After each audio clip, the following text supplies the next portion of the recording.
doctor. Realmente agradezco mucho la invitación. Si gustan, paso entonces a compartir pantalla para que podamos hablar un poquito del tema que me comentaron dar esta tarde.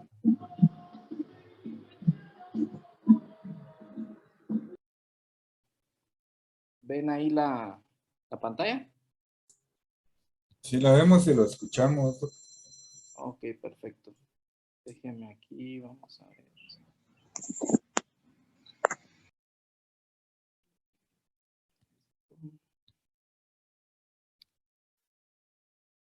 Perdón.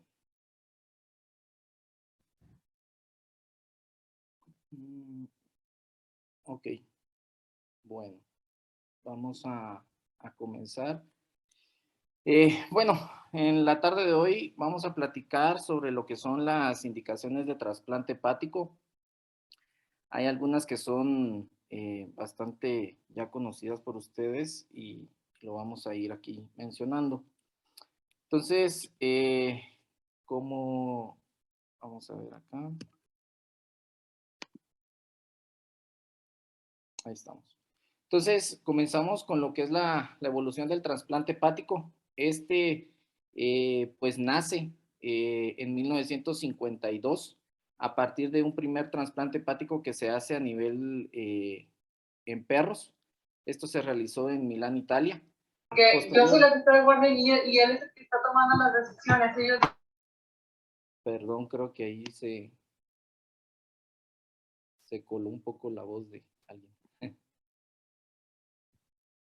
Entonces, bueno, como estábamos hablando, el primer trasplante en humanos exitoso se realizó en 1967 por el doctor Stars. Subsecuentemente a eso, la continuidad de los trasplantes tuvieron una sobrevida de menos del 30% al año, lo cual pues llevó a poder ir generando inquietudes en cuanto a ver hacia dónde debía de dirigirse este tema del trasplante hepático, ¿no? Entonces, se realizó el primer trasplante hepático en Latinoamérica en 1976. Posteriormente aparece como una primer molécula en la ayuda del trasplante hepático la ciclosporina, lo que mejora esta sobrevida de los pacientes hasta en un 70%.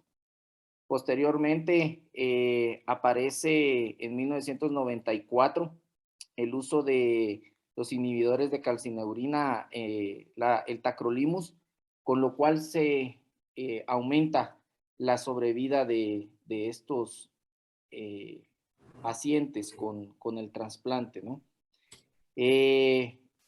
Posterior a esto, aparece los criterios de Milán en 1996. Aquí es algo muy importante para el tema que vamos a platicar hoy, porque parte de esto es el hepatocarcinoma como una indicación de trasplante fuera de lo tradicional, ¿no? O sea, la selección de los pacientes candidatos a trasplantes, pues va a tener correlación en cuanto al tipo de hepatopatía que el paciente tenga. Puede darse para pacientes que tengan una falla hepática aguda, una cirrosis descompensada, condiciones metabólicas hepáticas que conlleven al desarrollo de una enfermedad hepática crónica, complicaciones de esta misma enfermedad hepática crónica y tumoraciones hepáticas. Las fallas hepáticas agudas, como muchos de ustedes sabrán, es principalmente debido a virus, a drogas, sobre todo que generan una hepatitis isquémica y toxinas. La cirrosis hepática descompensada la vamos a definir como aquella que va a generar precipitación de la existencia de ascitis, cuadros de encefalopatía, hemorragia varicial, condiciones metabólicas asociadas a una falla hepática como enfermedad de Wilson, hemocromatosis, deficiencia de alfa-1 antitripsina, polineuropatía amiloidótica familiar, Afecciones sistémicas que generan la misma enfermedad hepática crónica como lo es el síndrome hepatopulmonar o portopulmonar y lesiones malignas como el hepatocarcinoma o aquellos pacientes muy seleccionados que desarrollen colangiocarcinoma. Dentro de las contraindicaciones, pues podemos encontrar varias contraindicaciones cardiopulmonares, de infecciones no controladas, incluso hasta alteraciones, bueno, no alteraciones, sino condiciones psicosociales en las cuales el paciente tenga abuso de sustancias ilícitas o tenga un consumo de alcohol activo. Y algo muy importante que a veces no consideramos y es el apoyo o el soporte familiar que el paciente pueda tener para sobrellevar un trasplante hepático. La falla multiorgánica y algo muy importante es la existencia de neoplasias extrahepáticas, aquellos pacientes que puedan cursar con un cáncer de colon, cáncer de próstata, un CA de mama, deben de tener al menos estar libres de enfermedad por lo menos 2 años, ¿no? De ya estar en remisión de su enfermedad. Entonces, ¿cómo vamos a tratar de seleccionar a este paciente? Bueno, el tiempo de selección es muy importante y para eso utilizamos lo ya clásico que todos conocemos, que es la escala de Child-Pugh.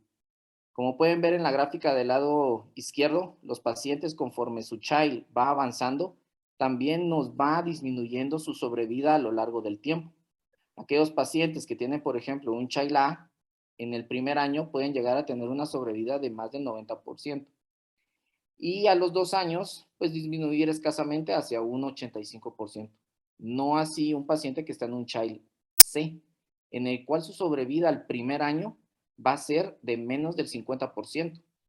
A los 2 años, menos del 40%. Entonces, esto es algo muy importante porque debemos de categorizar que el paciente más grave debería de ser el que debe someterse a un trasplante hepático. ¿Y esto por qué? Porque como podemos ver primero en la gráfica de abajo, sí impacta cuando encontramos a un paciente cirrótico con descompensación o compensado.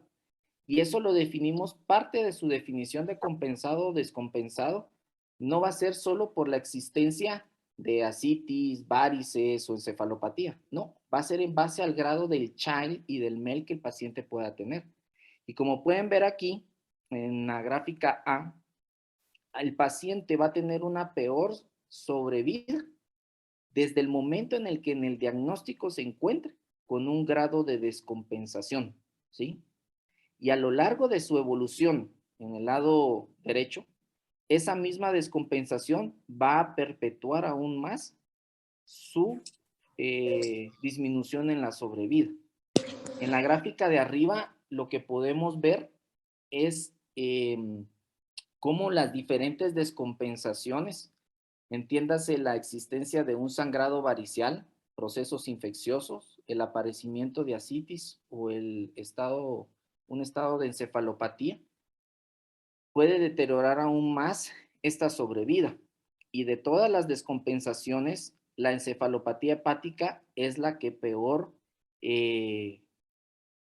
deterioro en su sobrevida puede tener estos pacientes. Entonces, ¿cómo definimos esta compensación o descompensación? Pues ya lo mencionaba la doctora García Sao. Una compensación o una cirrosis compensada va a ser aquella que va a tener una hipertensión portal leve.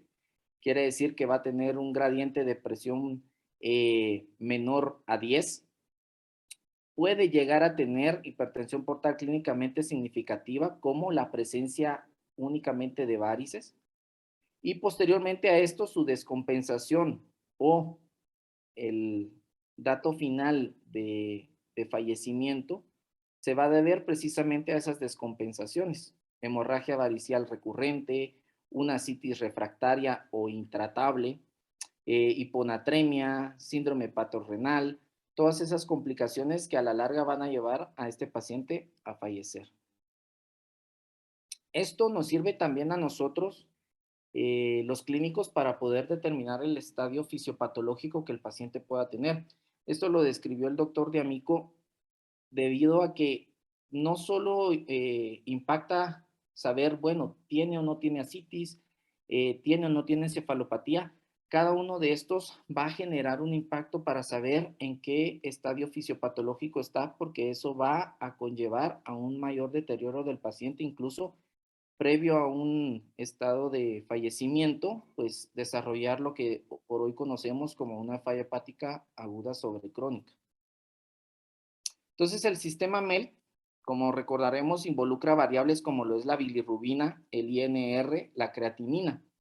Y con esto, pues, nos ayuda a determinar el grado de sobrevida que pueda tener el paciente.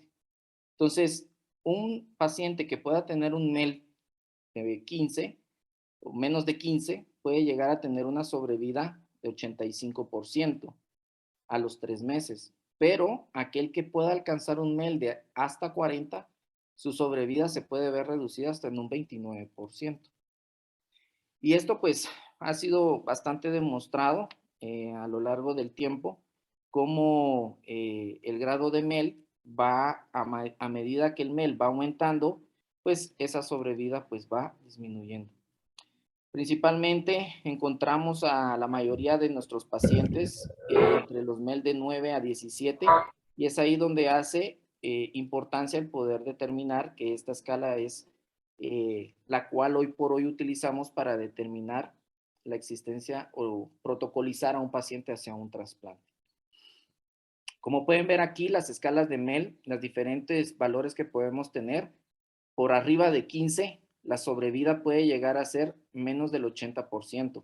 Entonces, es ahí donde se marca este parteaguas en el cual un MEL de 15 nos marca si el paciente es o no enlistado a trasplante.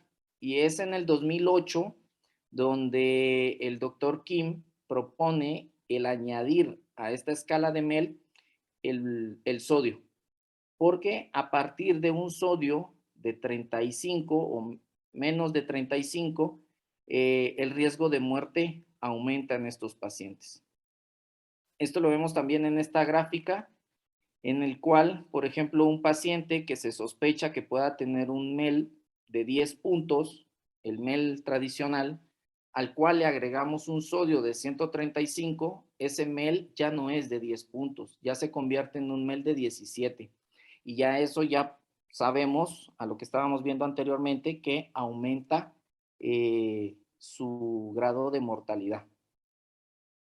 Entonces, nos vamos a encontrar con algunas excepciones de MEL, algunas propias a la cirrosis, como lo es la citis intratable o refractaria, encefalopatía persistente, síndrome hepatopulmonar o portopulmonar, enfermedades propiamente hepáticas que no necesariamente requieren la existencia de una enfermedad hepática crónica como la cirrosis, sino que pacientes que, por ejemplo, tienen colangitis esclerosante primaria y que están con colangitis secundarias recurrentes, pues son pacientes que pueden ser llevados a trasplantes sin necesidad de ser cirróticos. Aquellos pacientes que debutan con una falla hepática aguda secundaria Wilson también pueden ser llevados a trasplantes sin necesidad de ser cirróticos, ¿no? Y algo muy especial, lo que pues vamos a platicar más adelante, es la existencia de lesiones malignas como lo es el hepatocarcinoma. Eso pues lo encontramos como las excepciones al MEL. O sea, un paciente que tenga una lesión con ciertos criterios de tamaño y de cantidad, pues puede ser llevado a trasplante sin necesidad de ser cirrótico el paciente. Entonces, para hablar del hepatocarcinoma, este es un algoritmo ya muy conocido por todos ustedes, en el cual la Clínica de Barcelona propone el BCLC, el cual comienza desde un estadio temprano, un estadio A, B, C y D. Y esto va a depender no solo del tamaño y la cantidad de lesiones que podamos encontrar en el paciente. También va a depender de la extensión de esta lesión, principalmente a nivel vascular, porque eso nos va a determinar, como pueden ver aquí abajo, cuáles van a ser las herramientas de tratamiento a las cuales el paciente pudiera ser sometido, ¿ok? Entonces, en cuanto al trasplante, es muy importante, como pueden ver acá, es un paciente que está en un estadio A, en el cual se puede encontrar una sola lesión que sea menor a 5 centímetros o 3 lesiones que sean menores a 3 centímetros. Para lo cual, si encontramos que el paciente cumple con estos criterios, el paciente puede ser llevado a trasplante. Entonces, estos criterios que estábamos mencionando, pues son los famosos criterios de Milán, ¿no? Una lesión de menos de 5 centímetros o 2 o 3 lesiones menores de 3 centímetros. Muy importante, no debe de existir invasión macrovascular, por lo menos a través de una tomografía trifásica, de notar que no haya una obstrucción a nivel de las venas intrahepáticas o de la porta derecha o izquierda o del tronco principal de la porta. Y eso en teoría se garantiza cumpliendo estos criterios de Milán. Las lesiones deben de ser más de 2 centímetros y menos de 5 centímetros para poder considerarse como excepciones al MEL. Y este MEL va a iniciar con un puntaje de 28, no importando el MEL basal que tenga, pero hasta después de 6 meses de estar en el listado del paciente. Y sube un 10% cada 3 meses que el paciente pues no logra ser trasplantado, ¿no? Eso quiere decir de que el paciente se enlista con su MEL original, que pudiera ser de 8 puntos, por ejemplo, y a los 6 meses de estar en lista y que no se haya podido trasplantar, su MEL puede ser aumentado a 28 y después cada 3 meses aumentar ese 10%. Pero no solo basta con eso, también es muy importante tener algunos marcadores y lastimosamente pues no tenemos marcadores 100%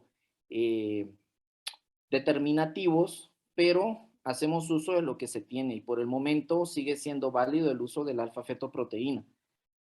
Como bien sabrán ustedes, hay dos directrices, por lo menos en la parte de patología, nos dirigimos con las guías, o mejor dicho, los criterios europeos y americanos. Uno y otro difiere en el escrutinio de los pacientes con cirrosis si se debe o no agregar alfa-fetoproteína. Hoy por hoy sabemos que la alfa-fetoproteína puede ser un marcador muy importante en la recurrencia del hepatocarcinoma en un hígado trasplantado.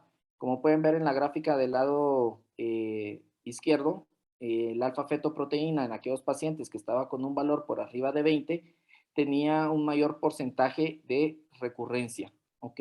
No así aquellos que se trasplantaban con una alfa-fetoproteína menor a 20.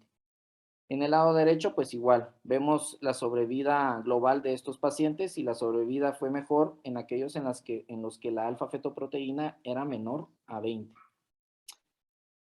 Sin embargo, pues también sabemos que estos pacientes tienen este aumento exorbitante de alfa-fetoproteína y existe un límite. El límite es, hasta hoy por hoy, dependiendo los institutos donde se pueda hacer trasplante, el valor más consensuado es el valor de 1000. Un paciente con una alfa-fetoproteína de 1000 sale de cualquier criterio de poder recibir trasplante. Como podemos ver aquí en la gráfica, tiene una diferencia estadísticamente significativa, bien abismal, entre aquellos que tienen una alfa-fetoproteína menor a 1000 y otros que tienen a más de 1000. Lo mismo vemos aquí en aquellos pacientes en los que se logró hacer un descenso cuando se hacen trasplante o resecciones de las lesiones tumorales. Aquellos pacientes que tuvieron una respuesta del marcador biológico en comparación a los que tuvieron una respuesta incompleta. La respuesta completa se categorizó como una alfa-fetoproteína menor a 20 y los que tenían una respuesta incompleta, aquellos que no alcanzaron ese valor. Y como pueden ver, la diferencia es estadísticamente significativa, tanto en aquellos de forma inmediata como los que estaban de forma tardía. O aquellos que tenían o que comenzaban con una alfa-fetoproteína de más de 400 o los que tenían una alfa-fetoproteína mayor de 1000. Entonces, también es importante poder medir esta alfa-fetoproteína a lo largo de el tiempo que el paciente permanece en lista. Si tenemos un aumento de alfa-fetoproteína de más de 7.5 nanogramos mililitro, también va a impactar en estos pacientes, ¿sí? La sobrevida de los pacientes que tienen un aumento mensual de más de 7.5 de alfa-fetoproteína, su sobrevida va a ser menor y van a tener mayor recurrencia de la enfermedad. Algo muy importante que utilizamos en esta